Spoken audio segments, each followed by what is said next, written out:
Islamic देश में हिजाब के विरोध में एक छात्रा ने ऐसा काम कर दिया है जिसने 57 मुस्लिम देशों में हड़क मचा दिया। मुस्लिम देश की एक यूनिवर्सिटी में छात्राओं को हिजाब पहनने के लिए मजबूर किया गया तो एक छात्रा ने विरोध में अपने कपड़े ही उतार दिए। इस छात्रा को यूनिवर्सिटी की मनमानी इतनी नागवार गुजरी कि उसने अकेले ही लड़ने का फैसला कर लिया। छात्रा ने कहा कि तुम मुझे सर से लेकर पैर तक ढकोगे तो मैं कपड़े ही उतार दूंगी। इस घटना ने कई मुस्लिम देशों को हिलाकर रख दिया है। मजे की बात देखिए कि पिछले साल जब कर्नाटक के कॉलेज में हिजाब को लेकर विवाद हुआ था तो कई मुस्लिम देशों ने भारत को ज्ञान बांटा था कि हिजाब पर बैन नहीं लगना चाहिए, मगर अब इन्हीं देशों में हिजाब के खिलाफ प्रदर्शन शुरू हो गए हैं। जिस देश में छात्रा ने कपड़े उतारकर हिजाब का विरोध किया है वह ईरान है। ईरान की राजधानी तेहरान में आजाद यूनिवर्सिटी की अहोदार याई नाम की इस छात्रा ने कपड़े उतारकर जब अपनी यूनिवर्सिटी और देश की सरकार का विरोध किया तो कई यूरोपीय देशों ने इसका साथ दे दिया। नीदरलैंड्स के गेट वेल्डर्स भी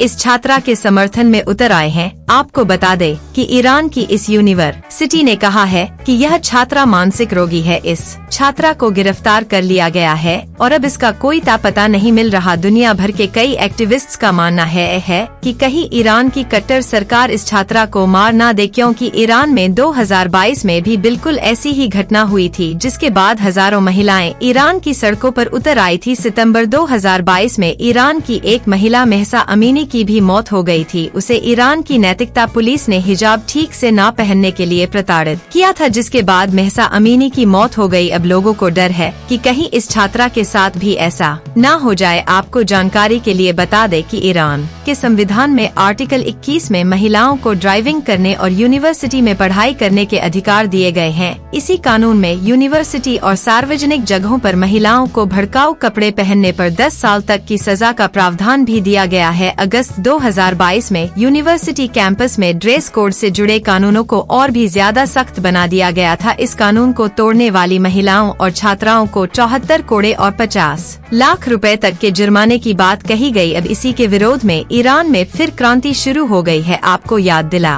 दे कि 1969 से पहले ईरान में जब राजशाही थी तब महिलाओं को बहुत ज्यादा अधिकार मिले हुए थे, लेकिन 1969 की इस्लामिक क्रांति के बाद ईरान में कट्टर शरिया कानून आ गया। महिलाओं पर अत्याचार बढ़ गए।